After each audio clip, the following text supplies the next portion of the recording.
Hello everybody, this is Dr. Jyoti Bandi, your IVF specialist, and today I'm going to discuss everything about PCOS because this is PCOS Awareness Month, September 2024. So one thing that I want to discuss today is that are there any potential risk or side effects when a PCOS woman undergoes IVF?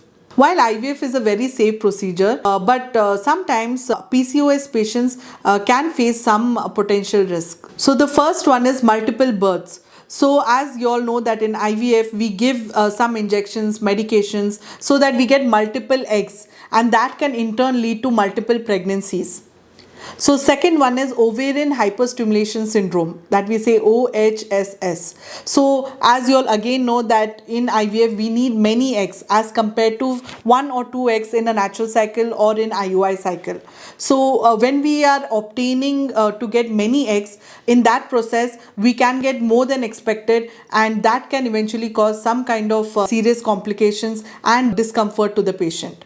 And the third factor could be emotional stress, because IVF is a journey, or fertility rather, it itself is a journey. So all PCOS women, they would have undergone many treatments starting from ovulation induction, and then they would have gone multiple cycles of IUI, and eventually they're coming to IVF. So it can be an emotional burden because it is a very long journey. So these are some things that are some potential risk that PCOS women can undergo with IVF, but nowadays we have many solutions for this, and also we use the right protocols, we use the right steps so that the women does not enter into that danger zone, and also we always have to weigh the risk and the benefits and then do these treatments for our PCOS women.